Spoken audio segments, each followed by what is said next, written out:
Miss Catherine ঝিম ধরে বসে বেশ কিছুক্ষণ মাহেজাবিনকে দেখার পর এক টুকরো ক্লান্ত হাসি হেসে বললেন, I wanna be afraid of you, Mahjabin. Mahjabin চোখ দুটো বুজে ম্লান হাসে, কেন? এই সৌন্দর্য ও স্নিগ্ধতার আড়ালে এমন ভয়াবহ নিষ্ঠুরতার জায়গা দিয়েছ। এটা তো নীতিবিরুদ্ধ। সৌন্দর্য ও নারীর ওপর মানুষ আস্থা হারাবে যে। মাহেজাবিন বলল, আপনি আমার ক্ষমাকে নিষ্ঠুরতা বলছেন, এটা কি নীতিবিরুদ্ধ নয়? তবে কি আমি জয় আমিরকে খুন করলে সেটা নীতিগত হতো? Policy is dead here. কিন্তু ওটা হতো ক্ষমা, তা জেনে রাখো।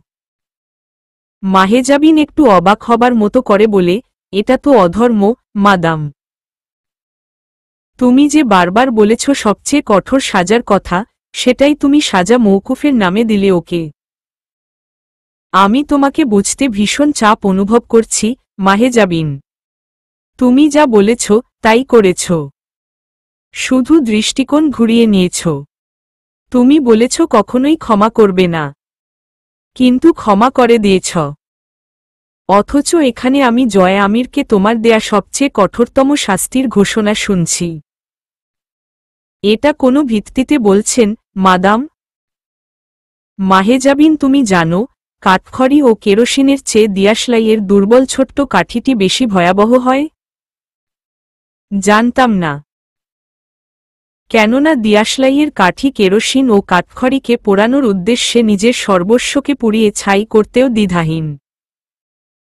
বরং নিজের ধ্বংস মেনে নিয়েই সে কেরোসিন ও কাঠখড়িকে জ্বালাবার জন্য নিজে জ্বলে ওঠে। তুমি হলে সেই ফুরবল, ছোট্ট এক কাঠখড়ি। এজন্যই তুমি ভয়াবহ। শীতলশান্ত মিস ক্যাথারিনকে একটু হতবিহ্বল দেখাল। তিনি দু-তিনটে বিক্ষিপ্ত শ্বাস ফেলে বললেন, তুমি একবারও নিজের কথা ভাবলে না? নিজেকে বলি দেবার বদলে এই ধ্বংসযাত্রায় আমি তোমাকে ভাবুক হতে দেখিনি কেন? সবচেয়ে বড় হারটা তো তোমার। এই জীবন বইবে কি করে? এই ভাবনায় চিন্তিত হওনি কেন তুমি? মাহেজাবিন ঘড়ির কাঁটার দিকে তাকিয়ে বলে, ভবিষ্যৎ নিয়ে চিন্তা জীবিতদের থাকে। মৃতরা এসব নিয়ে ভাববে কেন? আমি জয় আমিরকে গ্রহণ করার সাথে সাথে নিজেকে দাফন করেছি। দাফনকৃত লাশের ভবিষ্যৎ থাকে না। আর তাই তোমাকে আজ আমি এই প্রশ্ন করতে পারছি না, এত কঠিন সাজা কোনো অপরাধের বদলে দিলে তুমি জয় আমিরকে? নয়তো আজ আমার কাছে জবাবদিহি করতে হতো তোমাকে। মাহেজাবিন হেসে ওঠে, আপনাকেও লোকটা পথভ্রষ্ট করে ফেলেছে, কেবল গল্পের মাঝেই। সত্যিই আমি এক ভয়ানক পুরুষের সংসার করেছি, যে কোনো কাউকে নিজের বশীভূত করে ফেলায় অলৌকিক শক্তিধর। অথচ সেই ভয়ানক পুরুষকে আমি বলতে চাইব, সে তার চেয়েও ভয়ানক এক নারীকে নিজের ভেতরে স্থান দিয়েছে। মাহেজাবিন চোখ দুটো বুজে সোফায় পিঠ এলিয়ে বসে বলল, কারো রুহ জ্বালিয়ে কয়লা করে সেই কয়লাকে ভেতরে স্থান দিলে কেউ কতটা লাভবান হতে পারে, মাদাম? সেও ঠিক ততটাই পেয়েছে আমার কাছে। আমি বিচারক নই। প্রধান বিচারক ওই সৃষ্টিকর্তা, আর দ্বিতীয়টা দুনিয়ার আইনতাদালত। আমি জয় আমিরকে তাদের হাতেই সোপর্দ করলাম। ভুল করলাম? মিস ক্যাথারিন মিনিট দুয়েক নিঃশব্দে দেখলেন মাহেজাবিনকে। আচমকা শ্লথ কণ্ঠে বললেন, তুমি গর্ভবতী ছিলে, মাহেজাবিন। মাহেজাবিন জবাব দেয় না। মিস ক্যাথারিন দুটো হাত জড়ো করে হাঁটুর ওপর রেখে মেরুদণ্ড বাঁকা করে বসেন। তার জয় আমিরকে একবার দেখতে বড় ইচ্ছে করে। একবার দেখা করা দরকার ছিল। সেই মুহূর্তে উনার কল্পনায় একটি দৃশ্যপট ছুটে আসে, কেন্দ্রীয় কারাগারের গভীরতম এক কালকুঠুরি সেলের সাথে হেলান দিয়ে বসা জয় আমির। তার মুখে সেই চিরায়ত হাসি। সে সময় কেউ তাকে খবর দেয়, তার ঘরওয়ালির গর্ভে একটি সন্তান জন্মেছে। আমির বংশের শেষ বংশধর। জয় আমিরের রক্তবীর্যে পয়দা উরসজাতামিরদের উত্তরসূরি। জয়ের ছটফটানিটুকু যেন ব্রতী মিস ক্যাথারিনকে ভয়াবহ হিংস্রতার সাথে তেড়ে এল। তিনি হাঁপিয়ে উঠলেন, কেঁপে উঠলেন। শরীরটা একটু ঘেমে উঠল। দু চারটে এলোমেলো শ্বাস ফেলে মাহেজাবিনের দিকে তাকালেন। এই রকম শাস্তি বুঝি জয় আমিরদের হতে আছে? যে এক জীবন নিজের পরিচয়ের পেছনে ছুটেছে, তার সন্তানকে চোখে ও হাতে ছুঁয়ে না দেখতে পাবার শাস্তি মাহেজাবিন জয়কে দিল। ফাঁকা বৃত্ত। মুরসালিন সেদিন শেষরাতে দুখানা চিঠি লিখেছিল। রক্তাক্তা কাটাছেঁড়া অবশ হাতে এক টুকরো কাগজ তুলে নিয়ে প্রথম চিঠিখানা লিখতে বসল। আনসারি চাচা, সালাম নেবেন আমার। আমি ভালো আছি। খারাপ থাকা অনেক হলো। এখন একটু ভালো থাকার ব্যাপারে ভাবা উচিত। আমি ভালো থাকার দ্বারপ্রান্তে। আপনার কাছে অনুরোধ থাকবে এ কথা জেনে উত্তেজিত হয়ে কোনো পদক্ষেপ নিয়ে নিজেদের বিপদ ডেকে আনবেন না। আমি যে শান্তির জগতের কাছাকাছি, সেখান থেকে আমাকে জুলুমের দুনিয়ায় ফেরানোর চেষ্টা না করার হাতজোড় অনুরোধ থাকবে। অনেক দৌড়েছি আমরা। পা দুটো ক্লান্ত হলেও চলে যেত। কিন্তু মামলা আমাদের পা অবধি থেমে নেই। ওদিকের অবস্থা জানি না। এখানে থাকার সুবিধা অনেক শব্দ, আলো, বাতাস, পানির মতো ব্যাপারগুলোর জ্বালাতন নেই। বাইরের খবর এখানে পৌঁছে না। এখানকার খবর বাইরে যায় না। এসবে আমি আপনি অভ্যস্ত হতে পারি। কিন্তু যারা অভ্যস্ত না বা যাদের এখনই অভ্যস্ত হবার সময় আসেনি, তারাও রয়ে গেছে এখানে। এর দায় কে নেবে? আমার কাঁধ ভেঙে গেছে, যে কাঁধে আমি ওদের শুকনো ক্ষুধার্ত মুখের দায়ের ভার তুলতে পারি। ওদের মুখের দিকে তাকানোর সাহস হারিয়ে ফেলেছি আমি। এতদিনে যখন কিছু করতে পারেননি, এবার ওদেরকে সঙ্গে নিয়ে মরণের দিকে এগিয়ে যাওয়ার পথটাই বাকি আছে শুধু, আর কিছু হবার নেই। আমি যতটুকু বুঝতে পারছি, ওদিকে কিছু একটা চলছে। জয় আমিরের স্ত্রীঘটিত এখানে একটা বিপজ্জনক ঘটনা ঘটে গেছে। এটা কতদূর গড়িয়েছে জানি না। কিন্তু সব মিলিয়ে যা হবে, তা ভালো না। চাচা, ওদের জান ও মালের হিফাজত করব এই ওয়াদায় ওদেরকে আমানত নিয়েছিলাম ওদের অভিভাবকদের কাছে। আমি বোধহয় আর সেই আমানত রক্ষা করার অবস্থায় নেই। ওদের জীবনকে বাজি ধরে আমি এই মুখ তুলে রবের সামনে দাঁড়াতে পারব না। হামজা পাটোয়ারি আমাকে ছাড়ার ভুল করবে না। তাই আপনি শুধু ছাত্রদের মুক্তির শর্তে তার কাছে একটা বার্তা ও আত্মসমর্পণপত্র পাঠান। এবং সে ছাড়তে চাইবে না। তার জন্য আগে মাদ্রাসার কার্যক্রম স্থগিত করে দিন। এবং এটা নিশ্চিত করে জানান ওদেরকে। এই চিঠি আপনার হাতে পৌঁছাবার সঙ্গে সঙ্গে কাজে লেগে পড়বেন। সময় এখানে ও বাইরে যথাক্রমে পৃথিবী ও মহাকাশের মতো।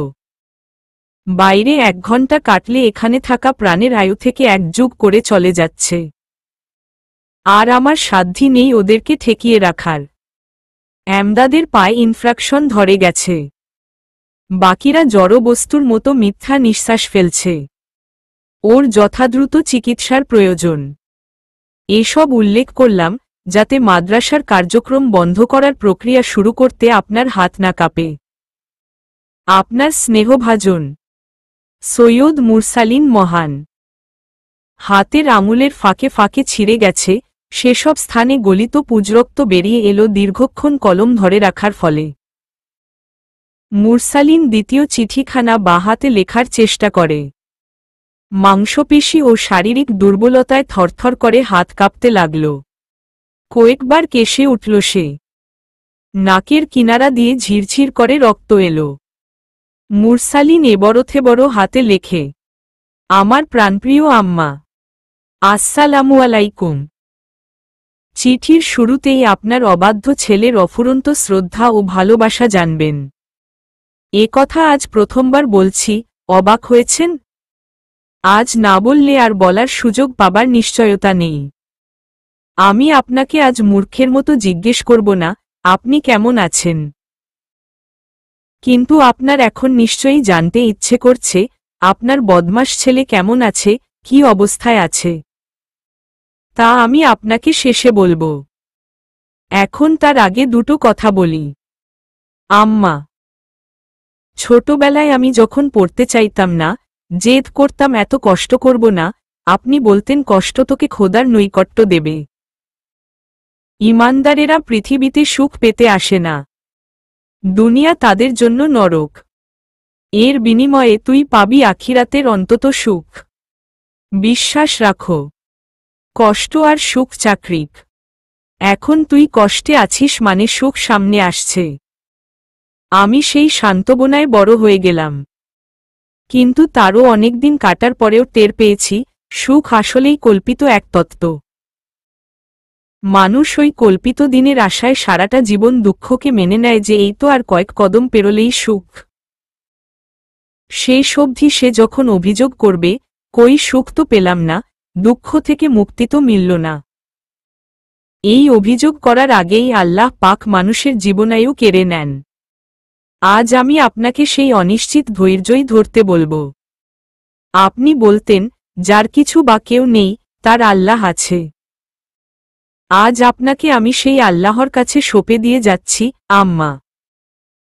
যেদিন আমি শেষবার আপনার কাছ থেকে এসেছি, আপনাকে জানাইনি। জানালে আপনি বের হতে দিতেন না, কিন্তু আমাকে তো বের হতেই হতো। আমি আপনাকে নামাজে কান্নারত অবস্থায় রেখে বের হয়ে এসেছি। এবার আর আপনার কাছে ফেরা না হলে সেটা তকদির। যখন আব্বা মরল, আমি জয় আমিরকে খুন করতে চেয়েছিলাম। আপনি বলেছিলেন, খবরদার মুরসালিন। এই অকুলে আমাদের চারজনকে ভাসিয়ে তোর আব্বা চলে যাবেন, এটা তকদির। তকদিরের ফয়সালার ওপর হাত ঘুরিয়ে কাফের হবি? আজ আমি আপনাকে সেই তকদিরের ফয়সালায় কাঁদতে নিষেধ করব, আহাজারি না করতে অনুরোধ করব। আপনি দুটোর পর তৃতীয় জনের দাবি ছেড়ে দিয়েও ধৈর্য ধরবেন, এরকম কথাই আজ আমি আপনাকে বলবো, আম্মা। আমি আপনাকে দেখিনি আজ বেশ কয়েক মাস। আজ খুব দেখতে ইচ্ছে করছে আপনার সরল সহজ মায়াবী মুখটার ওপর মুমতাহিনা, আর আপনাকে প্রাণভরে আজ একবার দেখতে না পাওয়া আমার তকদির। আপনার হাতখানা আমার মাথা ছোঁয় না কতদিন। চুল টেনে ধরে বলে না, জাহিলদের মতো চুল রাখবি বলে ভার্সিটি পড়াইছি তোরে। চুল যদি সুন্নতি কায়দায় ছেটে না আসিস, আমার সামনে আসবি না। কাফের হচ্ছিস ঢাকা থেকে থেকে। কাফেরের জায়গা নেই আমার ঘরে। আমার চুল বেড়েছে অনেক, বাবরি হয়ে গেছে অনিচ্ছাকৃতভাবেই। আপনার খুব ইচ্ছে ছিল আমি বাবরি রাখব, আজ হয়েছে আম্মা। আমার দাড়ি এক মুষ্টিখানেক হয়ে গেছে। আপনি দেখলে খুশি হতেন খুব, আবার অখুশি হবার মতনও অনেক চিহ্ন গায়ে পড়েছে। না দেখাই ভালো রইল। আজ মনে পড়ল, অনেকগুলো বেলা আমার খাবারের প্লেটে অর্ধেক মাছের মাথাটা তুলে দিয়ে আপনি বলেন না, বাকি অর্ধেক মুমতাহিনার। ওর থেকে কেড়ে নিলে মার খাবি, মুরসালিন। আপনার হাতের মাছের ঝোলের ভাত খাবার ইচ্ছে করছে আজ। আজ অনেকগুলো দিন আমি নোংরা প্লেটে 2-3 দিন পর বেঁচে থাকার তাগিদে অন্ধকারে বসে 2-1 লোকমা খাবার খাই। আপনি পাখা তুলে বাতাস করতে করতে বাতির সলতে বাড়িয়ে দেন না। এসবের আফসোস ঘুচে যেত যদি একবার আপনাকে চোখের সামনে দেখতে পেতাম। আম্মা দেখেছেন, আপনার ব্যর্থ ছেলে আজ শেষবার আরও একবার কাপুরুষতা দেখিয়ে দিল এই চিঠিতে। মুস্তাকিন ভাই হলে এসব আবেগী কথাবার্তা কখনোই তুলত না। আমি লিখে ফেলেছি। যখন চিঠি লিখতে কলম হাতে নিয়েছি, জানতাম না আমি এসব লিখে ফেলব। হাত থেতলানো আমার। এই চিঠি নষ্ট করে আবার লেখার শক্তি নেই। কলম ধরতে পারছি না শক্ত করে, তাই কাটলাম না। আবার আপনাকে কাঁদিয়ে ফেললাম। আজ কেন আমি এসব লিখে ফেলছি আপনার উদ্দেশ্যে, বুঝতে পারছি না। আপনার কাছে এসব লিখতে নেই। মুরসালিনকে ক্ষমা করবেন, আপনার মুরসালিন আপনাকে দেয়া প্রতিশ্রুতি ভেঙে ফেলেছে, সে আপনার সঙ্গে থাকল না। অথচ আব্বা, মুস্তাকিন ও মুমতাহিনার পর তার থাকার ছিল আপনার কাছে। আম্মা, আপনার অবাধ্য ছেলে আজ আপনাকে না দেখতে পাবার আকুলতা নিয়েই এই তথাকথিত স্বাধীন দেশ থেকে বিদায় নিয়ে আসল স্বাধীন জগতে যাবে। আমার মতো ব্যর্থ মুরসালিনদের একের পর এক মৃত্যুর মধ্য দিয়েই একদিন অব্যর্থ মুরসালিনেরা জন্ম নেবে, গর্জে উঠবে। তাদের রক্তে ধুয়ে এ দেশ একবার স্বাধীন হলেই আমি আবার ফিরে আসব আপনার পদতলে। সেদিন চোখ ভরে দেখব আপনাকে। মুমতাহিনারা আর যেদিন আমার মতো পঙ্গু ভাইয়ের বুক খালি করবে না, আপনার মতো মায়েরা যেদিন মুস্তাকিন মহানদের মতো আইনশৃঙ্খলার কর্মকর্তা ছেলেদের হারিয়ে কাঁদবে না, ওই দেশে আমি আবার ফিরে আসব আপনার কাছে। আপনার মুরসালিন বেঁচে থাকবে, আম্মা। মুরসালিনদের মৃত্যু নেই। আপনি শুধু লাখোদের মাঝে খুঁজে নিতে পারলেই কত শত মুরসালিনকে পাবেন। আমি বেঁচে রইলাম। আজ আর কিছু লিখব না। আজ শুধু ভাবব, মৃত্যু কি শেষ না শুরু? এই শহরে মৃত্যু কি আসক্তি নাকি অনীহা? M dash. মুরসালিনের হাত থেকে কলম পড়ে গেল। ক্ষত থেকে পুঁজ পড়ছে। জীবনীশক্তি নিঃশেষ হবার পথে। মুরসালিনের গায়ে কাঁপুনি উঠল। সে জড়সড় হয়ে মেঝের ওপর শুয়ে পড়ল লম্বা শরীরখানা গুটিয়ে নিয়ে। Em dash. দুপুরের দিকে জয় ও আরমিন বেরিয়ে যাবার পর খবর এলো আজ হামজা দিনাজপুর ফিরছে। পুরনো দিন হলে রিমির উৎসব লেগে যেত। কমপক্ষে 10 পদের রান্না করতে তাকে রান্নাঘরে কাটাতে হতো ঘণ্টা 5। কক্ষটা গোছগাছ করার পর হামজার পোশাক ধুয়ে শুকিয়ে ইস্ত্রি করে রাখা শেষ হলে নিজেকে গোছানোর কাজ। গোসল করে একটা নেভি ব্লু কালারের শাড়ি পরতে হতো তাকে। কালারটা হামজার পছন্দ। দরজা খুলেই হামজার গায়ে চাদর, কোট কিছু গায়ে থাকলে তা খুলে নিতে হয় রিমির। এরপর ওয়ালেট, চশমা, ঘড়ি অথবা বাজারের থলে বা কিছু থাকলে তা রিমির ওপর তুলে দিতে দিতে রুমে ঢুকেই পাঞ্জাবিখানা খুলে ছুঁড়ে মারার অভ্যাস হামজার। ঘামের সাথে মিশে করা সুগন্ধির গন্ধখানা হামজা হামজা হয়ে ওঠে। ওই গন্ধে রিমির প্রাণ আছে, ওই গন্ধে রিমির একটা হামজা আছে। নাক কুচকে গোপন এসে গন্ধটা টেনে নিয়ে একখানা প্রাণোচ্ছল শ্বাস ফেলে আর চোখে তার কঠোর পুরুষকে দেখে। হামজার একখানা অভ্যাস আছে। বাইরে থেকে এসে সে সর্বপ্রথম গোসলে ঢোকে। রিমিকে বাথরুমের দরজাটা ধরে সেই সারাটাক্ষণ দাঁড়িয়ে থাকতে হয় লুঙ্গি তোয়ালে হাতে নিয়ে। বাথরুমের হ্যাঙ্গারের কোনো কাজ নেই। গোসল সেরে এসে একখানা সিগার ধরিয়ে দোল কেদারায় গা মেলে বসে হামজা।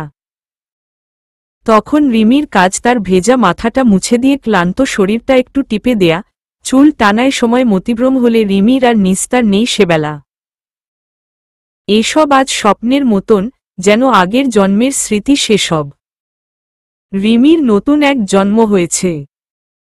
কিন্তু সবচেয়ে ভয়ানক ব্যাপার হল এই জন্মেও রিমির ফুরবল নারীত্ব ওই নিঠুর পুরুষটিকে কামনা করে। সেই লোক কি জানে সেই যে রাতে রিমিকে কান্নারত রেখে রাজধানীর উদ্দেশ্যে বেরিয়ে গেছে লোকটা, তারপর আর রিমি ঘুমায়নি। রাতে বিছানায় পিঠ ঠেকায়নি। রিমি পারে না। তার নগ্ননরম বুকটার ওপর লোকটা দাড়িগোফওয়ালা শক্ত মুখটার ভার না ছেড়ে দিলে রিমি একটুও ঘুমোতে পারে না। রিমি তো ছোট ছিল। তার উচ্চতাও হামজার বিশাল দেহটার চেয়ে নেহাত ছোট। প্রথম প্রথম যখন অভ্যাস হচ্ছিল, হামজা রিমিকে বিছানায় চেপে ধরে রিমির আলগা বুকে চুলদারিতে আবৃত মাথাটা সহ গোটা শরীরের ভার ফেলে ঘুমাত। রিমি ঝগড়াও করেছে এ নিয়ে। তার দম বন্ধ হয়ে আসে। অতবর মানুষের ভার তার ছোট্ট শরীরে সয়। তাকে এ সময় হামজার থামানোর কৌশলটা কি শিকারী জাতীয় ছিল। পোড়াকালো ঠোঁট রিমির কচি ঠোঁট আঁকড়ে ধরলেই রিমির শরীর আওলে যেত। নারীদেহ পুরুষের এমন ছোঁয়ার কাছে কত বাজেভাবে শিকার হয়ে যায়, সেসব জানে লোকটা। আজ সেই দম বন্ধকর পরিবেশ না তৈরি হলে রিমির ঘুম আসে না। সে বিছানায়ই টিকতে পারে না। রিমিকে এসে খবরটা দিয়ে গেল একটা ছেলে, ভাবি। ভাই ঢাকা থেকে ফিরতেছে। রিমির জিজ্ঞেস করতে জিহ্বা নড়ে, সেটা তোমার ভাই আমাকে জানাতে বলেছে? কিন্তু বলা হয় না। ওরা কেউ রিমির দিকে চোখ তুলে সরাসরি তাকায় না। আবার বেশিক্ষণ সামনেও থাকে না। হামজার আদেশ অথবা নিষেধ বোধ হয় এমনই। কথাখানা শোনার পর রিমির ভেতরে যে যাতনা শুরু হল তা বেসামাল হয়ে উঠল।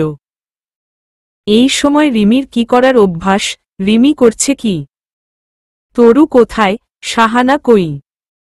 বাড়িতে হামজার ফেরার খবরে তোড়জোড় শুরু হচ্ছে না কেন? এ কথা ভাবতেই আবার বিষাক্ত সেই অনুভূতি রিমির গলা চেপে ধরল। এসবের জন্য দায়ী ওই লোকটা।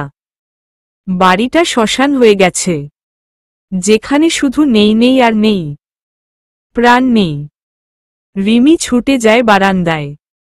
সে আর এক মুহূর্ত এখানে থাকবে না। সে চলে যাবে বাপের বাড়ি। হামজা ফিরে তাকে এই অবস্থায় দেখবে। আবার লোকটার সম্মুখীন সে হবে, তাও এই পরিস্থিতিতে, এই অবস্থায়। কিন্তু উপায় কি? কারো সাহস নেই হামজার অনুমতি না নিয়ে রিমিকে ওই বাড়িতে দিয়ে আসার, অথবা ওই বাড়ি থেকে এসে কেউ তাকে নিয়ে যাবার। হামজা বাপের বাড়ি যাওয়া পছন্দ করে না। রিমি হামজার ঘরের আসবাবের মতো হয়ে গেছে, যেদিন তাকে বউ করে তুলে এনে এই ঘরে রেখেছে হামজা। সে বোধহয় একা বাপের বাড়ি যাবার পথটাও ভুলে গেছে। রিমির মনের আগুন যেন শরীর পুড়াতে লাগল। সে গিয়ে টেনে হিচড়ে পরনের মুচড়ে যাওয়া শাড়িখানা গাছাড়া করে ঝর্ণার নিচে বসে পড়ল। একে একে শরীরের সমস্ত বস্ত্র খুলে ফেলল।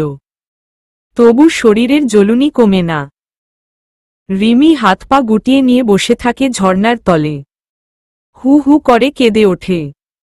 তার সুখের সংসারে কার নজর লেগেছে? পাপের নজর এত ভয়াবহ হবে কেন?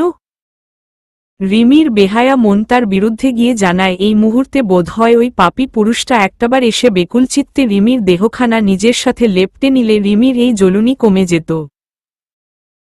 রিমির হাতের নখে নিষ্পিস অনুভূতি জাগছে লোকটার পশমি বুকে গাঢ় খামচির আঁচড় ফেলতে। রিমির কাছে এই সত্য ভাবনাখানা অসহ্য ঠেকে। তার ভেতরে নিষ্ঠুর লোকটার জন্য জমাটবদ্ধ এই ভালোবাসাকে রিমি ঘৃণা করে। এভাবে রিমির সত্তায় যেন চির ধরল, দিবিভক্ত হল তা। রিমি একখানা তোয়ালে পেঁচিয়ে রুমে আসে। আয়নায় নিজেকে দেখে। সারা দেহে শুধু হামজা, ফোলালাল চোখ দুটোতেও হামজার প্রভাব। এই হামজাময় নিজেটাকে রিমি কিভাবে গুটিয়ে নেবে তা ভাবতে গেলে রিমির শরীর অসাড় হয়। সে কেন আরমিনের মতো না? সে কেন এই ঘরসংসারের মাঝে নিজেকে বিলীন করে ফেলেছে? সে কেন যে সেদিন ছটফটানি থেকে নিজেকে আড়াল করতে ফুরবল শরীরখানা টেনে নিয়ে রান্নাঘরে যায়? দিন কয়েক পর ফিরবে লোকটা ক্লান্ত, পরিশ্রান্ত ও তৃষ্ণার্ত হয়ে। রিমি কি আজও পারবে লোকটার ক্লান্তির উপশমক হতে? জয় ধপ করে বসে আবার চেয়ারখানায়। অস্ফুট স্বরে একবার উচ্চারণ করে, বর সাহেব। তার এই নীরবতার মাঝে অন্তু চৌপায়ার সাথে পিঠ ঠেকিয়ে চোখ বোজে। বদ্ধ আমির নিবাসের সদরঘর যেন প্রতিধ্বনিতে কোলাহলপূর্ণ হয়ে উঠল। ঘুরপাক খেল চারপাশে। জয় আমির, আপনি দায়হীন, বাঁধনহারা। বাঁধনহারা বুঝি পাপের দায় হারে? আপনি এক মৃত্যুঞ্জয়ী। মৃত্যু কখনো আপনার শাস্তি হতে পারে? তাই আপনাকে জীবন দিলাম। আপনার চিরপাওনাদার হলাম। পাওনা মিটিয়ে ফিরবেন একবার। বিরোধ মেটাবার কথা ভাবব সেইবার। ফিরলেন হয়তো, সাথে থাকল অতীত। একবার আবার রচিত হবে অবরুদ্ধ নিশীথ। জয় আরেকটা সিগার ধরিয়ে নিঃশব্দে বসে সিগারের ধোঁয়া গিলল অনেকটা সময়ে। হিসাব নিকাশের সময় ধোঁয়ার সঙ্গ ভালো কাজে দেয়। অনেকটা সময় পর সিগারটা পায়ের তলে ফেলে জুতো দিয়ে পিষে হাসে। ঝুঁকে বসে অন্তুকে নিজের খুব কাছে এনে থুতনি উঁচিয়ে মুখটা তুলে ধরে চোখের সামনে। আমারে ক্ষমা করে দিলেন, উকিল ম্যাডাম। কিসের ভিত্তিতে হু? আইজ কয়েকটা দিন আমারে খুব আবেগপ্রবণ রূপে দেখছেন, তাই মনে হইছে আমি অতীতের দুঃখকে ডুব মেরে ধুয়ে মুছে ফর্সা হয়ে গেছি। তাই আমারে ক্ষমা করাই যায়। চাহ, শালার। এই চিনলেন আমারে? কুটিল হয়ে উঠল জয়ের মুখটা, আপনাদের সমাজের মানুষ তাদের ফেলে আসা কালকে কুকুরের মতো চাটে, যা তাদেরকে চিরকাল অতীতের গোলাম করে রাখে। জয় আমির তাদের মধ্যকার কেউ না। অন্তু বলে, মিথ্যা কথা। আপনি ভেঙে গুঁড়ো গুঁড়ো হয়ে যাচ্ছেন, কিন্তু মচাকাতে নারাজ। সে যা হোক, ক্ষমাটা শুধুই আমার পক্ষ থেকে। মনে রাখতে হবে। অন্তুর সমস্যা হচ্ছিল বলে জয় সিগারটা পায়ের তলে ফেলে জুতো দিয়ে পিষে দুপাশে মাথা নাড়ল, টিকবে না। আমি সেই অনিবার্য, যার পাপকে পাশ কাটানো যায় না। টিকবে না আপনার এই ক্ষমার মহত্ব। আমার পাপের স্রোতে দূরে ভেসে চলে যাবে আপনার আদর্শের কুরকুরানি। এটাই কি আপনার একমাত্র লক্ষ্য? জয় ঠোঁট উল্টালো, ক্ষমা করার কারণ খুঁজতে গেলে আমি দেখতে পাচ্ছি আমার বিগত কয়েকদিনের ফোন মারা খাওয়া ঢ্যামনাচোদা চেহারা। ইগোতে লেগেছে? আপনার কাছে ক্ষমা আশা করি নাই, কারণ তখন বুঝিই নাই বিষয়টা। জয় নিজস্ব ভঙ্গিতে গা দুলিয়ে হেসে উঠল এ পর্যায়ে। অন্তুর থুতনিটা আরেকটু নিজের দিকে এগিয়ে নিয়ে চোখের মনি বরাবর তাকিয়ে বলে, তোমার মতে আমার আন্দাজ শক্তি ভালো, ঠিক না? অন্তু সতর্ক হয়ে উঠল। জয় অন্তুর গাল চিপে ধরে আলতো হাতে, আমার ঘরের ছলনাময়ী। কি খেললে মাইরি আমায় নিয়ে? অন্তু একটুও ভীত হয় না, বরং এবার মৃদু হেসে ফেলল, এই খেলার পদ্ধতি তো আপনারই কাছে শেখা। কাউকে জমজমাট মৃত্যু দিতে হলে তাকে আগে ঘটা করে বাঁচিয়ে নিতে হয়। জয় ভ্রু উঁচায়। কিছুক্ষণ অন্তুর সুশ্রী চেহারাখানা মন ভরে দেখে নিচু গলায় বলে, এই মুহূর্তে আমি যদি খানিকক্ষণের জন্য যদি জিন্নাহকে হারানোর শোক ভুলে যাই, তুমি কতক্ষণ টিকবে আমাদের বিরুদ্ধে? অন্তু ঠিক ততটাই চাপা দৃঢ়তার সাথে বলে, নিজের রক্তের সাথে বেইমানি করা জয় আমির, আমি ভয় পাই না আপনাকে। জানেন তো আপনি। জয় আচমকা অন্তুর ঠোঁট চেপে ধরে প্রগাঢ় একখানা চুমু খায়। অন্তুকে যেন শুষতে চায় সে। চুমুটা ধীরে ধীরে উগ্র হয়ে ওঠার সাথে সাথে অন্তুর গালে তার হাতও ঠিক ততটাই শক্ত হতে থাকে। বেশ কিছুক্ষণ পর অন্তুর ঠোঁট থেকে ঠোঁটটা সামান্য সরায়। তখন তার চোখ দুটো টকটকে লাল। সেই মুখভঙ্গিমার কথিত বর্ণনা নেই, তা দুর্বোধ্য।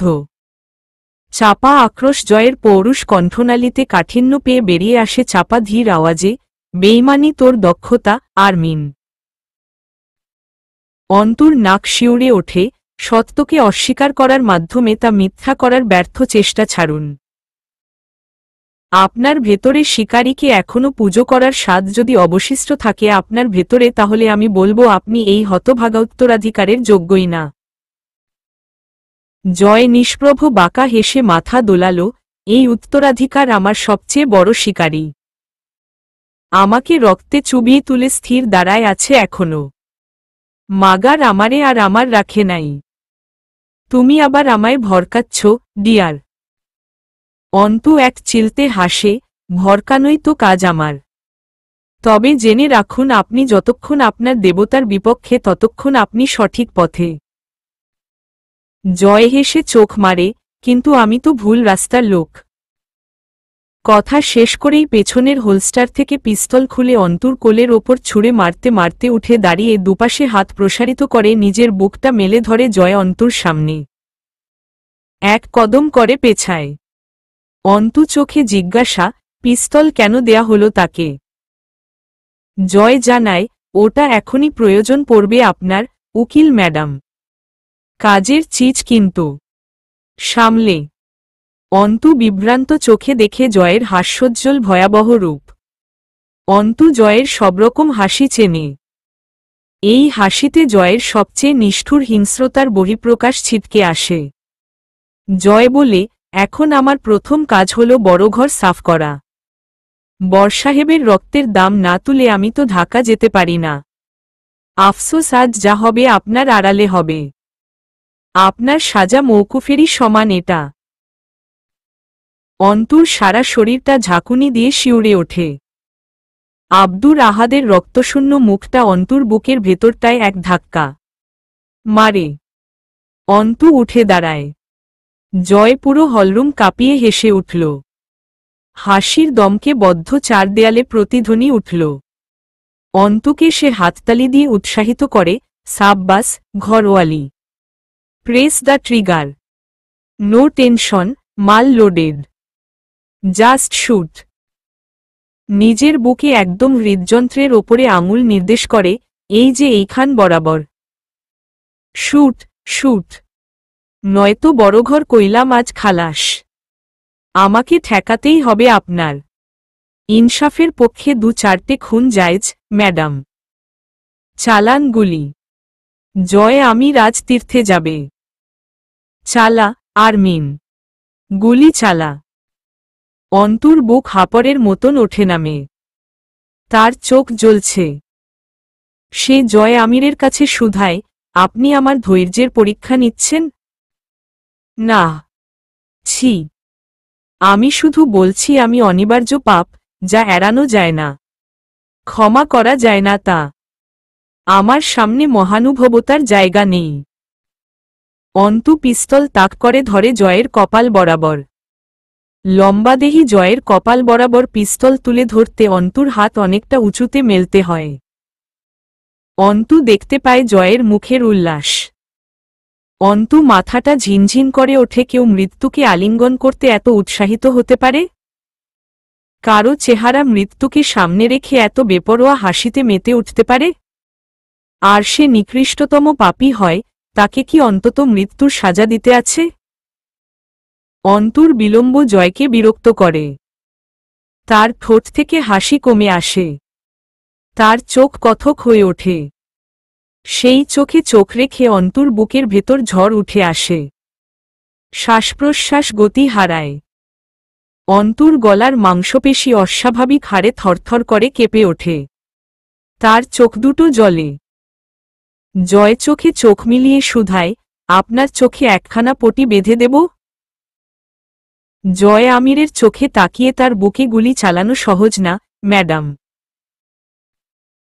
তার এক মুহূর্তের মাঝে অন্তুকে এসে থাবা মেরে ধরে জয়, তাহলে সেই বুকে ছলনার ছুরি চালানো এত সহজ কেন? হস। কি চাই তোর, আরমিন? আমার ধ্বংস? চেয়ে নীতি। তোর 2 হাতের তালুতে এনে ফেলতাম জয় আমিরের ধ্বংসের এক মুষ্টি ছাই। দূরচিত্তে জয় আমিরের চেহারার দিকে চেয়ে থাকা অন্তুর চোখ বেয়ে টুপ করে এক ফোঁটা নোনতা পানি গাল বেয়ে পড়ে। জয় বলে, কিন্তু তোরা কেন ছলনার পথ বেছে নিস আমার বেলায়? আমার সাথে ছলনা করা খুব সহজ তাই? আমি কাঙাল, তাই? অন্তু মলিন হাসে, একসময় মনে হতো আপনি কাঙাল। একটু স্নেহ, ভালোবাসা অথবা সঙ্গের কাঙাল। না, তা আপনি নন। আপনি শুধুই একজন পাপিষ্ঠ পুরুষ।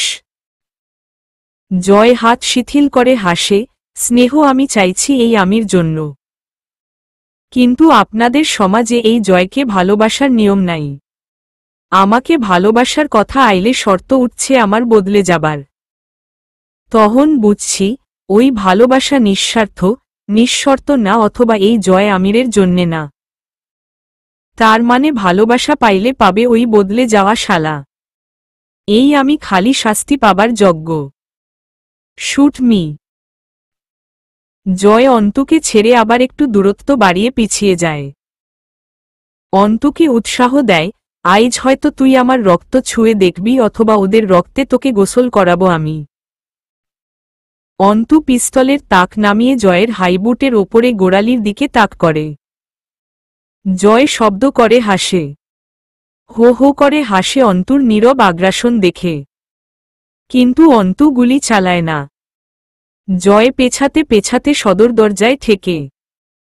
তা খুলে অন্তুকে বলে, তোর কসম আরমিন, একবার চৌকাঠের ওপারে না রাখলে আমার ঠেকাইতে পারবি না। রক্তের একটা ছোটখাটো পুকুর কাটব আজ আমি। গুলি চালা। পিঠ বরাবরই চালা। জয় পা উঁচু করে চৌকাঠের ওপারে না তুলে ধরে বাচ্চাদের মতন হাসতে হাসতে পেছনে ফিরে চায়, শেষ সুযোগ, ঘরওয়ালি। আমি ওপারে পা রাখলে আর ফিরাইতে পারবা না আজ। থামাও এখনই, সময় আছে। অন্তু ক্লান্ত চোখে দেখে জয়ের উচ্ছ্বাসিত চেহারাটা। এই খেলায় সে খুব আনন্দ পাচ্ছে। হয় অন্তু আজ তার রক্ত নেবে অথবা সে অন্তুর দোসরদের প্রাণ। ভীষণ মজার খেলা। জয় অপেক্ষা করে অন্তুর ট্রিগার দাবানোর। দাবাচ্ছে না দেখে সে চৌকাঠের ওপারে পা ফেলতে উদ্যত হবার ভান করে। পিচ্ছ করে একটা শব্দ হয়। জয় আমির চোখ দুটো আরাম করে বুজে নেয়। কিন্তু শাল কাঠের চৌকাঠের একাংশ বিধ্বস্ত জাহাজের পাট্টনের মতো চুরমার হয়ে কোথাও ছড়িয়ে পড়ে। অন্তুর কাঁচা হাতে ছোড়া গুলিটা গিয়ে দেয়াল ভেদ করে আটকে যায়। বুলেট শরীর ভেদ করেনি বলে জয়কে এক মুহূর্ত হতাশ দেখায়। একখানা দীর্ঘশ্বাস চেপে সে সশব্দে গা দুলিয়ে হেসে অন্তুর দিকে তাকায়, যা শালা। Target miss. Shit man, shit shit. চর্চার ঘাটতি। ব্যাপার না, সুযোগ পেলে হাতে ধরে শিখিয়ে দেব। জয় আমিরের ঘরোয়ালি পিস্তল চালাতে জানে না, এই খবর সমাজ জানলে ইজ্জত যাবে তো। অন্তু হতবিহ্বল চোখে জয়ের চৈকাঠ মারিয়ে ওপারে পা রাখা দেখে। তার কিছুই করার নেই আর। কোনো অলৌকিক কিছু না ঘটলে কি আজ বড়ঘর জয় আমিরের তাণ্ডবের হাত থেকে রক্ষা পাবে? সে দরজার দিকে পা বাড়ালে জয় দরজার পাল্লা দুটো এঁটে দিল। আপনি এখানেই থাকছেন। এখানেই কবর হবে আপনার। ওই বাড়িতে আর আপনার আদর্শের ছায়া পড়বে না। আসি। আমির নিবাস উপভোগ করুন। বরসাহেব আমার অপেক্ষায়। হামজার গাড়ি পুরান ঢাকার বাবু বাজার ব্রিজের ওপর একটি বালু টানা ট্রাকের সাথে ধাক্কা খেয়ে মুচড়ে গেল এক পাশ। ট্রাকের গতি স্বাভাবিকের চেয়ে যথেষ্ট কম ছিল। গাড়িটা তাই অনেক চেষ্টা করেও ব্রিজের নিচে পড়তে পারেনি। এতে উপস্থিত মৃত্যুও মন খারাপ করে ফিরে গেল হামজার কাছ থেকে। কপালের ওপরে 2.5 ইঞ্চির মতো করটি ফেটে গলগল করে রক্ত বেরিয়ে এলো। আর শরীরের কোথায় কি লেগেছে তা অনুভব করার আগেই অন্ধকারে তলিয়ে গেল হামজার চেতনা। অস্ফুট স্বরে সে একবার উচ্চারণ করে জয়। মানুষ মৃত্যুর আগে তার আপনজনদেরকে ডাকে। হামজার কোনো আপনজন নেই। সে তার জন্মদাতা বা গর্ভধারিণীকে চেনে না। তার কোনো পরিচয় নেই। তার শুধু একটা জয় আছে। সে জয়কে ডেকে উঠল শেষবার। রিমির কাছে ক্ষমা চাওয়ার কথা খেয়াল আসার আগে তার চেতনা নিভে এলো। ড্রিভারের দুটো আঙুলের অর্ধেকটা কেটে পড়ে গেল। বাম পায়ের নিচের অংশের হাড় ভেঙে গুঁড়ো হয়ে গেছে। ওভাবেই মিনিট 15 মানুষের কল্পনা জল্পনা, আতঙ্ক ও সমবেদনার মাঝে পড়ে রইল দুটো দেহ রাস্তার ওপর। ধানমন্ডিতে হামজার লোকেরা খবর পেয়ে বাবুবাজার পৌঁছাতে ঘণ্টাখানেক লাগল। ততক্ষণে হামজার কন্ডিশন ডাক্তারদের ভাষায় ক্রিটিক্যাল। তাকে স্যার সলিমুল্লাহ মেডিকেল কলেজ হাসপাতালের জরুরি বিভাগের বেডে নেবার পর শরীর থেকে চুইয়ে পড়া রক্তে বেডশিট লাল হয়ে উঠল। হাতের মুঠোয় ছিল দুটোই রজনীগন্ধার গাজরা। হামজা ফুলের গাজরা দুটো কিনেছে আসান মঞ্জিলের সামনে থেকে। সেগুলো মুচড়ে নেতিয়ে ছিন্নভিন্ন হয়ে হাতের মুঠোয় ধরা ছিল। হামজার দাড়িগোফের মুখটা চাপটি ধরা রক্তে জর্জরিত। ঘণ্টা দুয়েক পর প্রাথমিক ড্রেসিং ও কিছুটা পর্যবেক্ষণের ভিত্তিতে ডাক্তারেরা একটু চিন্তিত কণ্ঠে জানাতে চাইলেন, রোগীর শরীরে যা দেখা যাচ্ছে না আপাতত, তা ঘটিয়ে ফেলেছে বোধহয় এই অ্যাক্সিডেন্ট। আমরা আশা করব তা না হোক, তবে হবার সম্ভাবনা প্রবল থেকে গেল। হামজার পান্টারেরা বুঝল না অত। জয়কে কল করে এই কথা বলবে কে, তা নিয়ে একটু আপত্তি সবার। জয় সহ্য করতে পারবে না। এরকম খবর দেয়াটা লজ্জারও। রাজত্ব তাদের, তবু কেন এ ধরনের অরাজকীয় ঘটনা ঘটবে? লজ্জাজনক বটে। এর ফল ভুগতে হবে অপর পক্ষকে। বাসেরহাট ফেরার পথে জয়ের বুকের মাঝখানটায় একটা ছিদ্রক ব্যথার উদ্রেক হল। চোখ দুটো মুদে বাসের সিটের সাথে হেলান দিয়ে রইল। বোজা চোখের দৃষ্টির সামনে নিকষ অন্ধকার। সেই অন্ধকার জয়কে ডাকছে। বলছে তার মাঝে বিলীন হয়ে যেতে।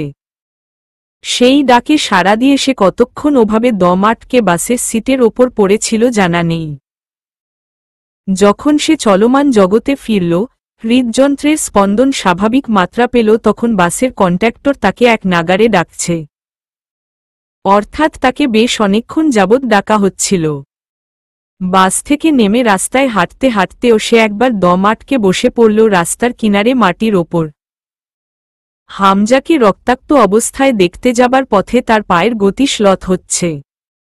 আবার একটা দ্বিধার টান। আরমিনের সেই ধিক্কার কানে বিছার মতন দংশন করলে জয়ের চিত্ত দুই ভাগে বিভক্ত হল, চিরে গেল। নিজের রক্তের সাথে বেইমানি করা জয় আমির, আমি আপনাকে ভয় পাই না। জয় রাস্তার ওপর পাগলের মতো মাথার দুপাশ চেপে ধরে গলাকাটা মুরগির মতন ছটফট করতে লাগল। আজ সে পাগলের মতো ছুটতে ছুটতে হামজার কাছে যেতে পারছে না নাকি? কেন? দ্বিধার শিকলে পাবন্দি? কোনো দ্বিধা? জিন্নাহকে যদি হামজা মেরে থাকে?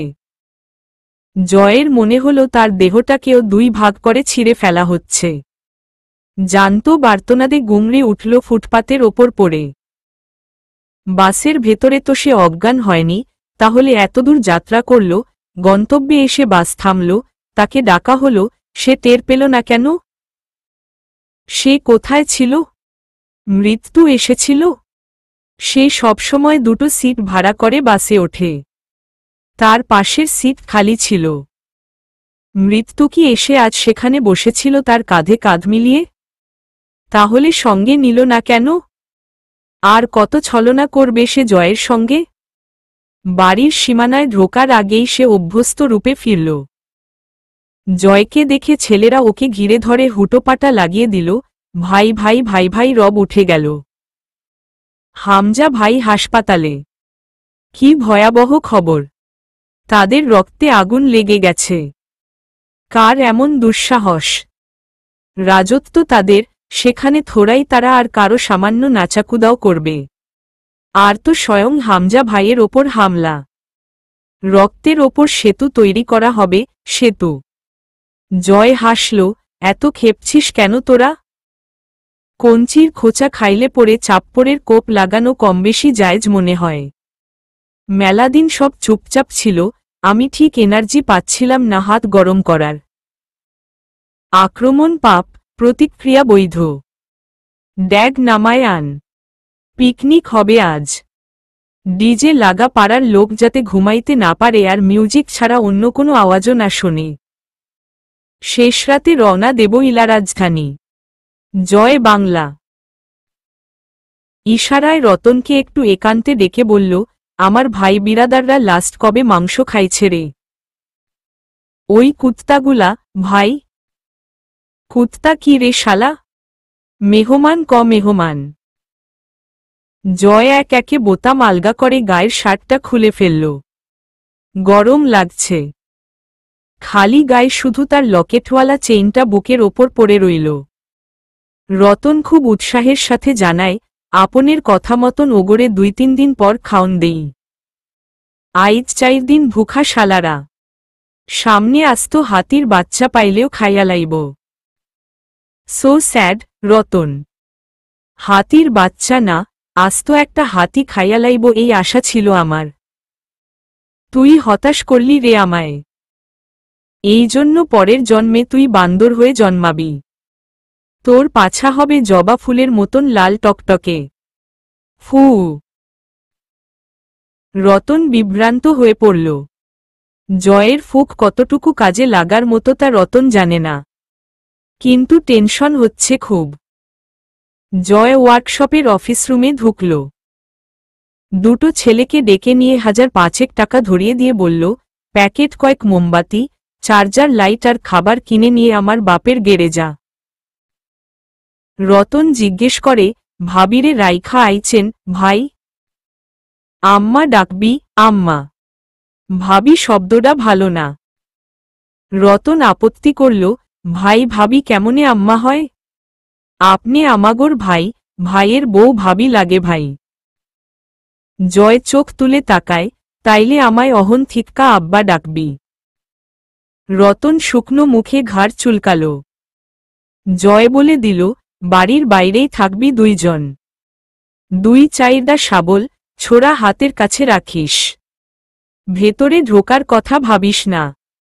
হারাম, বুঝেছিস? জয় দ্রুত ওদেরকে বিদায় দেয়। বড় ঘরে যেতে হবে তাকে। বহুত কাজ এখন। ক্লান্ত শরীরে সিঁড়ি দিয়ে উপরে উঠতে উঠতে একটা গান ধরল সে। এক মুঠো স্বপ্ন চেয়ে হাত বাড়িয়েছিলাম। জীবন ছিল বড় বেরং, শুধু হারিয়েছিলাম। আলোর দিশা হয়ে তুমি এলে, আমি কত রাত জাগাক্ত দিন গোনা। সেই নতুন ভোরের আশায়। দরজা খুলে গেল হুড়মুড়িয়ে। একখানা নেভিব্লু রঙা শাড়ি পরে দাঁড়িয়ে আছে রিমি। জয় দেখল খুঁটে খুঁটে রিমিকে। চোখ দুটো গর্তের ভেতরে ঢুকে গেছে। কালো হয়ে দেবে গেছে অক্ষিকোটর। অথচ আজ রিমির যেন আগের সেই স্নিগ্ধসুন্দরী কমবয়সী রিমি হবার প্রচেষ্টা। এই মেয়েটার সাথে জয়ের সম্পর্ক জটিল। ইঁদুর বিড়ালের মতো বা আরও কিছুটা অন্যরকম। জয় কি ম্লান হাসবে আজ রিমিকে দেখে? না, তা জয়ের ঠোঁটে অতিরিক্ত বেমানান। রিমিকে সে যে খবর শোনাবে, তার আগে সে রিমিকে একটু চাঞ্চল্যপূর্ণ জ্বালাতন করবে। তাই সে খোলা শার্টখানা ঘাড়ে বাঁধিয়ে দাঁত বের করে বেহায়ার মতো হেসে গান গাইল। ভাবি আমার জানেরই জান, পরাণের পরাণ। ভাবির মাইরে কিন না দিমু সুপারি আর পান। ভাবি স্কুলে যাইব থুককু থুককু। সরি, 100 সরি ভাবি। রিমি কিন্তু একটুও হাসল না। নিস্তেজ গলায় বলল, প্যান্ট টেনে তুলুন। জয় চমকে উঠার ভান করে। দেখে তার প্যান্ট বিপদসীমার নিচে নেমে যাবার পথে। কিন্তু কোনো ব্যাপার না, জাঙ্গিয়া তো আছে। রিমি কি বোঝাতে চাইছে? তার স্বামীর জাঙ্গিয়া জয়ের পরনে, এটার খোঁটা দিল। জয়ের প্রতিবাদে কিছু বলার আগেই রিমি সেই একই রকম স্বরে বলল, এমপি সাহেব এসেছেন আপনার সঙ্গে দেখা করতে। যদিও আপনি জঙ্গলি, অসভ্যতাকেও ছাড়িয়ে গেছেন, তবু জানালাম। সম্মানিত মানুষ, এভাবে উনার সামনে গিয়ে না দাঁড়ালেই পারেন। জয় ভ্রু কুচকে 2 সেকেন্ড রিমিকে দেখে হোলস্টার থেকে পিস্তল বের করে এনে ম্যাগাজিন খুলতে খুলতে রিমির কানের কাছে একটু ঝুঁকে বলল, হাঁটতে গেলে কি অজু করে টয়লেটে ঢোকেন? রিমি অসন্তুষ্টিতে চোখ বুজল। জয় ম্যাগাজিনে বুলেট ভরতে ভরতে ফিসফিস করে বলে, শক্ত হয়ে দাঁড়ান। ভেতরে ঢোকার আগে আপনাকে একটা ক্যাঙ্গারু নিউজ দেব, যেটা শোনার পর আপনি ক্যাঙ্গারুর মতন লাফাবেন। রেডি? রিমি নিষ্প্রভ গলায় বলল, আপনার ভাই আজকে দিনাজপুর ফিরছে না, তাই তো? জয় স্থির চোখে তাকিয়ে শুকনো হাসে, না আসতাসে তো নাই। উল্টা হাসপাতালে শুয়ে আমার আপনার অপেক্ষা করতাসে। তৈরি হন, মিটিং শেষে রওনা দেব। আপনার স্বামী খুব সেলফিশ লোক। আপনি বলে সংসার করতেছেন, আমি হলে জীবনেও করতাম না। রিমি শরীরের ভর হারালো যেন। স্তব্ধ হয়ে দাঁড়িয়ে রইল। জয় শীষ বাজাতে বাজাতে পিস্তল ফের হোলস্টারে গুজে ভেতরে ঢুকে উচ্ছ্বাসিত স্বরে বলল, আরে মামা, শান্তি বর্ষিত হোক আপনের উপরে নিচে সবখানে। আপনার সাথে সাক্ষাৎ করব বলে আইজ কয়টা দিন ঘুম হয় না, তাই রাতে ঘুমাই। এমপি সাহেবসহ 9 জন লোক বসে আছে বসার ঘরে সোফায়। বিভিন্ন রকম নাশতা, শরবত ইত্যাদি পরিবেশন করা হয়েছে। জয় গিয়ে একটা সোফায় বসে পড়ল ধূপ করে। খালি গা, চেইনটা ঝুলছে বুকের ওপর। রূপোর তৈরি যে অক্ষরটি জ্বলজ্বল করছে লকেট হিসেবে। রিমি নড়বড়ে পায়ে এসে দাঁড়াল। জয় শীতল চোখে তাকিয়ে আদেশের স্বরে বলল, ভেতরে যান। রিমি সঙ্গে সঙ্গে চোখ নামিয়ে নিয়ে চলে যায় দ্রুত। শব্দ এখনও তার সাহস হয়নি জয় ও হামজার এই নজরকে অগ্রাহ্য করার। শব্দ করে দরজা আটকানোর শব্দ আসে রিমির কক্ষ থেকে। জয় কানে আঙুল দিয়ে গা মেলে বসে হাসল, সব ঠিকঠাক মামা। সেই মুহূর্তে কোয়েল কোত্থেকে যেন দৌড়ে এসে খামচে ধরল জয়কে, ফুপিয়ে উঠল, কোথায় থাকো? কোথায় থাকো তুমি? আমি দেখি না কেন তোমাকে? আমার চলকেতকে এনে দেবে? বাবা তো আতে না চলকেত নিয়ে। এবার আছলে আমি দেখাই কলব না। মামাও আসছে না কয়দিন। আমি কি খাবো? কার সাথে খেলব? এখানে কিন্তু আমি আল থাকব না। হু হু। জয় খামচি খেয়েও হাসছিল বলে কামড় দিল হাতের ওপর কয়েকটা। তবু বেয়াদব জয়ের হাসি থামছে না দেখে বড় হাতিয়ার ব্যবহার করল। থুতু ছিটাল জয়ের গায়ে, তুপ। হাসবি না, থয়তান জয়। চুপ করে শোনো আমার কথা। এক ফোঁটা থুতু পড়ল জয়ের গায়ে। জয় গাল চিপে ধরে দাঁত কিরমির করে টেনে তুলে উড়ুর ওপর বসাল। হেসে দুই হাতের বাঁধনে জড়িয়ে নিল। তখনও কোয়েলের ফুটবল আক্রমণ চলছে তার শরীরে। একসময় কোয়েল ক্লান্ত হয়ে কোলের ওপর ঘুরে বসে গলা জড়িয়ে চেপে ধরে জয়কে। ঘাড়ে একটা ছোট ছোট কামড় বসায়। জয় পিঠে হাত বোলায়, আবার ঝুঁটি নেড়ে জ্বালাতন করে। এমপি সাহেব প্রসঙ্গে এলেন। নিখুঁত চতুরতার সঙ্গে বললেন, কামরুলকে মেরে দিলা। ওর বউবাচ্চা 2 বেলা এসে কেঁদে কেটে যাচ্ছে আমার কাছে। কি করলা কওত? জয় শুধুই হাসল মেঝের দিকে চেয়ে। এমপি শুনতে চাইছেন জয় তার স্ত্রীকে বাঁচাতে তার সামনেও নিজে খুনের দায় নেবে। তখন তিনি বলবেন, বাপ্পি ও রবিউল কিন্তু এখনো জীবিত, কি হয়েছে সব জানেন তিনি। জয় সেই সুযোগ দেবার লোক নয়। সে কিচ্ছু বলল না, শুধু হাসল। এমপি জিজ্ঞেস করলেন, কি হয়েছিল এমন? একটা তাজা প্রাণ। এমনে পার্টি চলে?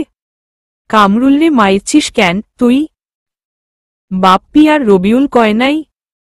ওদেরকে ছাড়লামই যাতে সবটা আপনাকে কইতে পারে ভালো মতন।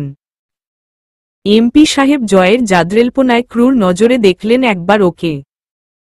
নাটকীয়তা থেকে বেরিয়ে চারপাশে নজর বুলাতে বুলাতে ঠোঁটে একটু অন্যরকম হাসি টেনে বললেন, তোর ঘরওয়ালির অনেক প্রশংসা করছে ওরা। তারেই দেখতে বাড়ি বয়ে আসা। কই সে? খুব দুঃসাহসী, শুনছি। জয় কোয়েলের কচি হাত দুটোর সাথে খেলতে খেলতে নিঃশব্দে হাসে, বাড়ির বউকে এভাবে দেখতে চাওয়া ঠিক না, মামা। ব্যাপারটা ভালো না। এমপি সাহেব ঝুঁকে বসে নিচু আওয়াজে বললেন, খারাপ কিছু কি করছি এখনো? একবার দেখতে চাইতাছি। মামা বইল্লা ডাকোস, মামারে বউ দেহাবি না? না, মামা। আর বইলেন না কথাটা। এইসব কথা বারবার উচ্চারণ করা ঠিক না। এমপি সাহেব হো হো করে হেসে উঠলেন, দেহ কি কয়? এই চ্যাংরা, তুই বুঝোস না আমি তোরে কত ভালোবাসি? নইলে এমনে আইসে ছোট চ্যাংরাগো মতো আবদার করতাম? আর আমি জানি তুইও আমারে ভালোবাসিস। ভালোবাসায় মানুষ জান কুরবানি দেয় রে জয়। ভালোবাসায় জান কোরবানি নেও, মামা। তুই কার কুরবানি নিবি? জান কুরবানি দেয়ার নিয়ম ভালোবাসায়। আর তো বউ। ভালোবাসায় জান কোরবানি দেয়, বউ দেয় না। ওরে ওরে, রাজনীতি জুয়া রে জয়, জুয়া। সব কিছু বাজি ধরতে হয়। আইজ তর বউরে দিবি না, আমি আমার চ্যাংড়াগোড়ে গোড় কি বুঝাবো? ওরা তর বউরে চায়। জয় বসা থেকে একটু উবু হয়ে হোলস্টার থেকে পিস্তল বের করে শব্দ করে মুজেল চেপে ধরে রিলোড করে বলে, কোনো ভেড়াচ্ছুদায় চায়?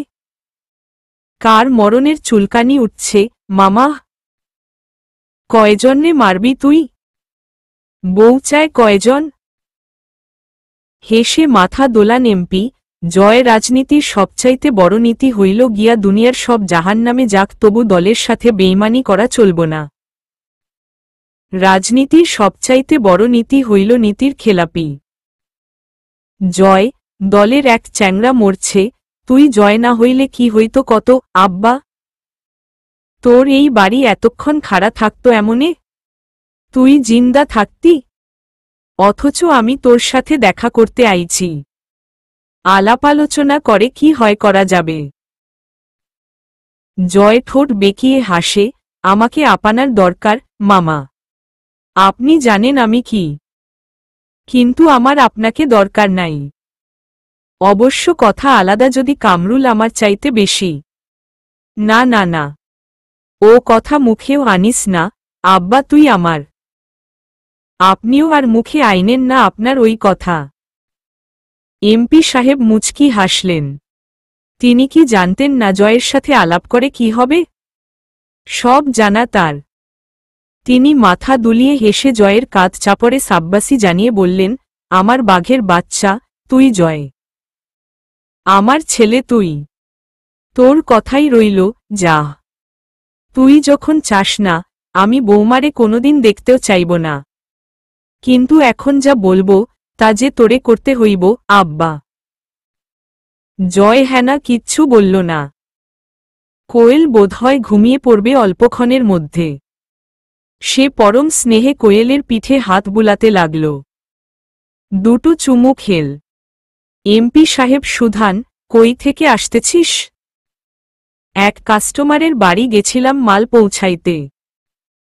কোন দিক দিয়ে বাড়িত ঢুকলি? ডান দিক। এমপি সাহেব হাসলেন, বামে তোর শ্বশুরবাড়ির লোক খাড়ায় আছে। জয় চোখ তুলে তাকায়, হেসে ফেলে নিঃশব্দে। ওদের সাথে যাইতে হবে তোর। জয় সামান্য শব্দ করে হেসে উঠল। এমপি সাহেব একটু সিরিয়াস হলেন, না জয়, যাওয়া লাগবে। Reputation is more important. এক্ষুনি পুলিশ চলে আসছে? দিনকাল এত ভালো চলে আসছে? এক রাইতে ইনসাফ প্রতিষ্ঠা পাই গেছে দেশে। এইবার আমার মতো পাপীর কি তাইলে রোজ গোয়া মারা যাবে, মামা? তোর বিশ্বাস আমি তোরে এক কামরুলের খুনে জেলে যাইতে দেব? তাও তো খুন তুই করিস নাই। জয় ভ্রু জোড়ায়। এমপি বললেন, তোর নামে এফআইআর হইছে। গ্রেফতারি পরোয়ানা জারি হইছে। ওরা অ্যারেস্ট ওয়ারেন্ট নিয়ে এসেছে।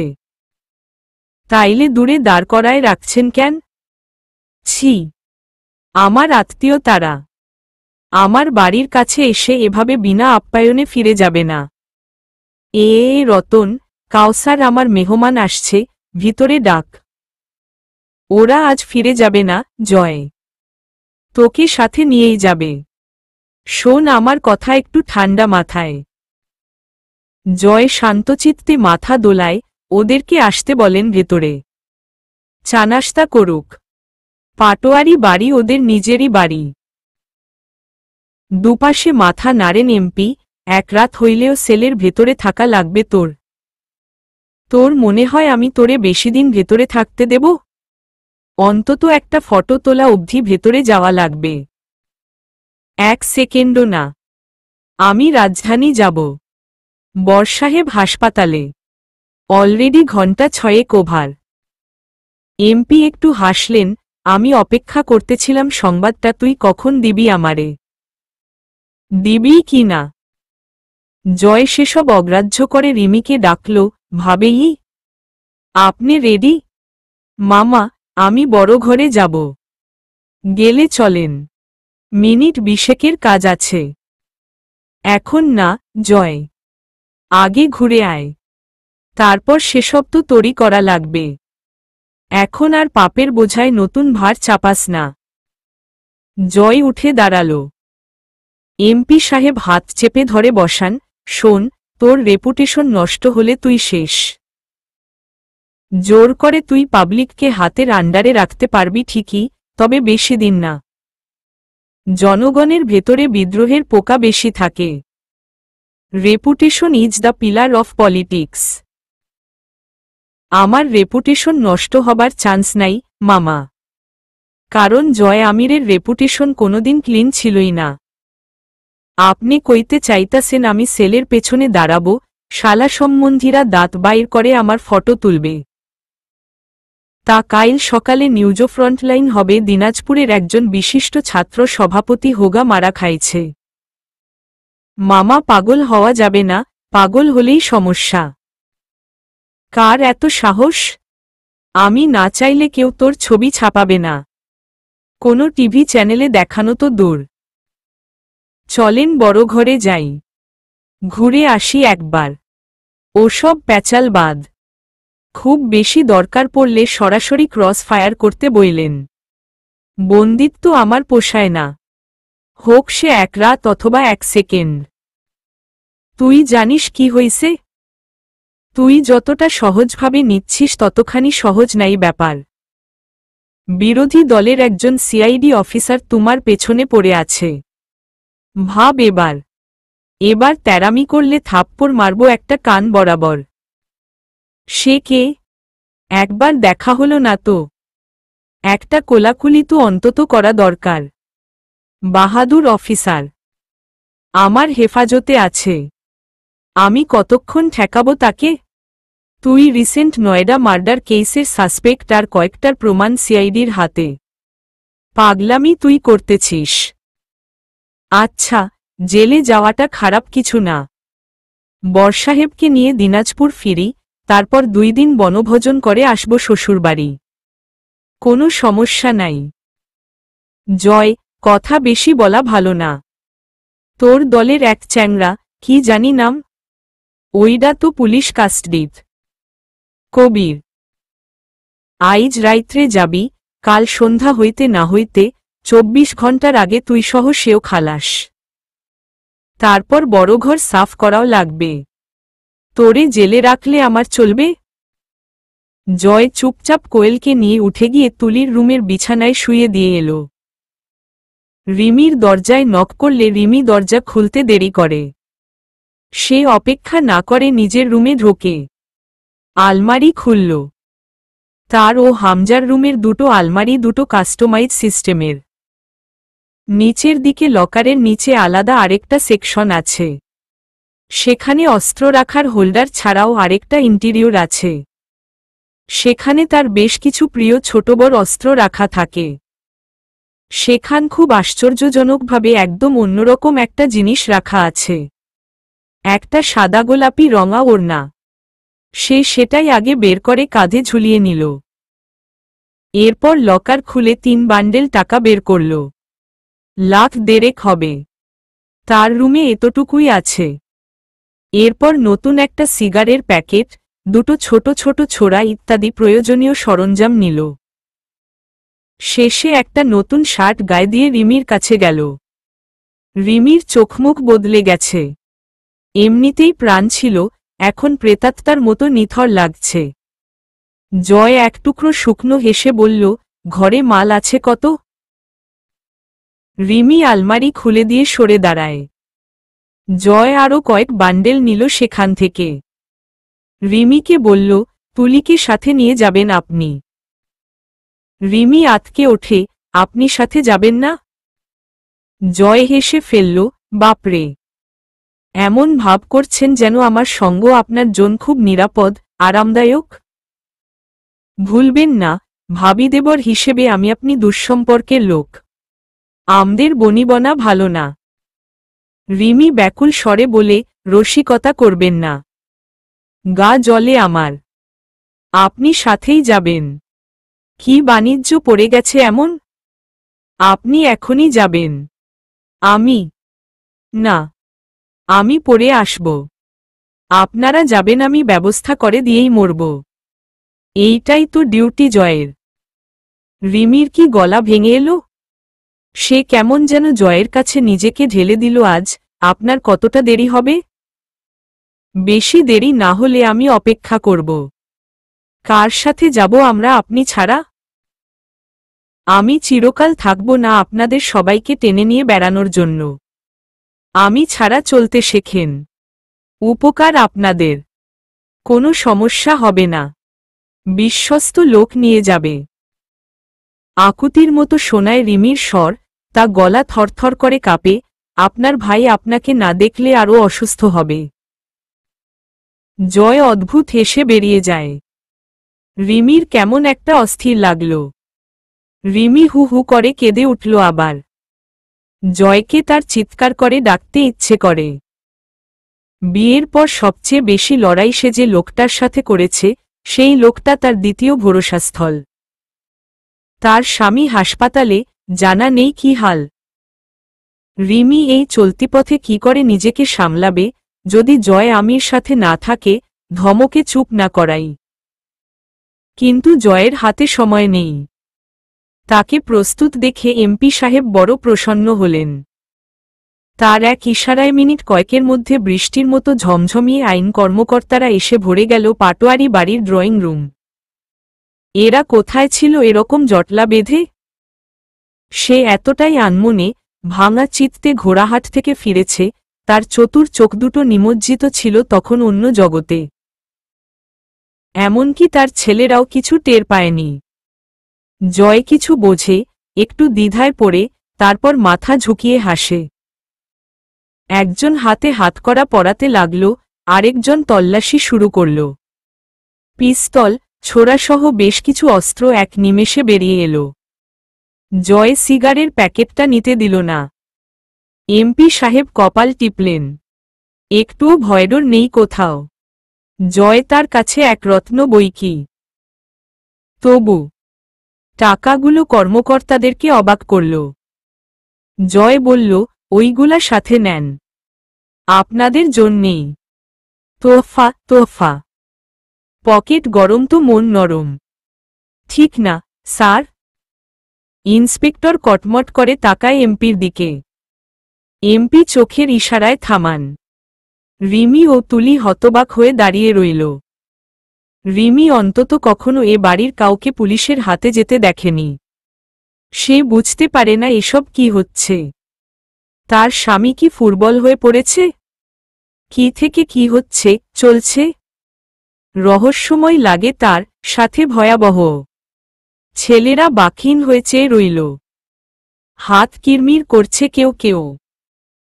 জয় ওদের পিঠ চাপড়ে বলল, বড় ভাবি আম্মা আর আপাকে পুরান ঢাকা নিয়ে যা।